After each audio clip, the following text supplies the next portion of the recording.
Hello everybody, welcome to the 4th Fire Wing Air Traffic Control Tower. I'm Senior Airman Duong and I'll be your tour guide for today.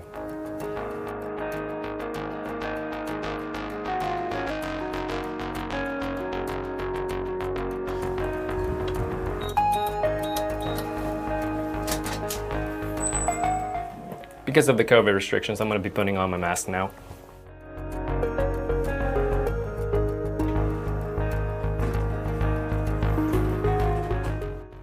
It only has 5 levels for selection here, but the tower cab is actually 7 stories up. So there will be 2 flights of stairs after we get onto the 5th floor, which is our break room common area.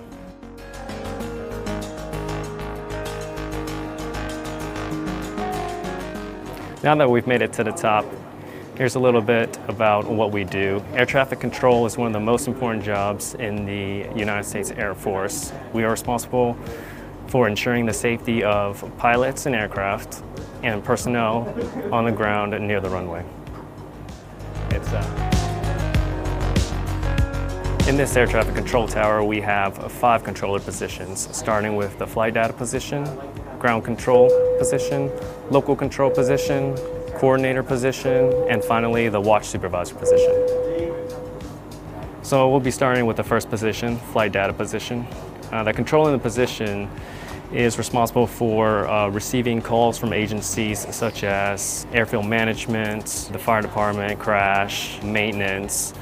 They're also responsible for keeping track of departure times, arrival times. I think most importantly of all, the flight data position has to maintain the automatic terminal information service and the airfield automation system with pertinent and up-to-date weather information such as ceilings for clouds, visibility, and just basically any other pertinent information that the pilots need prior to departure. Second position is the ground control position. The controller in that position is responsible for making transmissions to vehicles requesting access onto the runway or requesting to cross the runway. Same with aircraft if they need to cross the runway or if they need to taxi for departure or taxi back to park after they've landed. The ground control would be making those transmissions. The next position would be the local control position. That controller in that position will be making transmissions with the pilots, sequencing their arrival, also clearing them for takeoff, clearing them to land. I would say that would be the most stressful position because they have to make split-second decisions.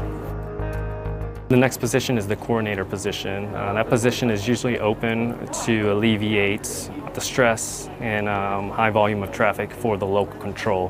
Whenever there needs to be a coordination made, for example, with our neighboring airfield at Milton Hall, the coordinator in that position would make that coordination for the local controller. Therefore, the local controller can just focus mainly on the aircraft that are requesting to depart or the arrivals requesting to land. Last but not least, we have the watch supervisor position.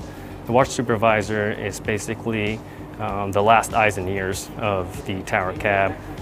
The watch supervisor is monitoring all 3 of the other positions, flight data, ground control, and local control. If any of the controllers in those positions have any questions, they can just run it by the watch supervisor, and the watch supervisor would have the answers and all the information that they need.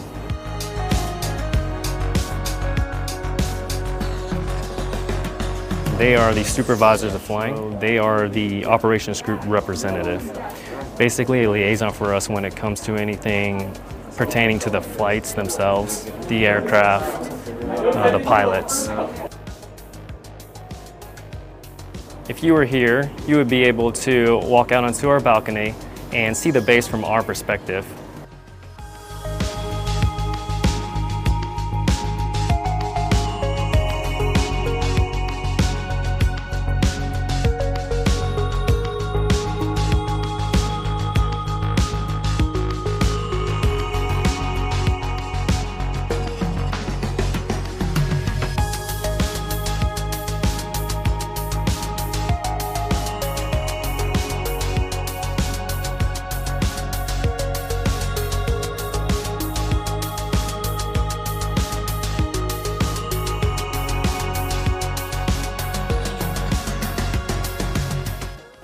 This is the end of our virtual tour. Thank you for watching. We hope you've enjoyed it.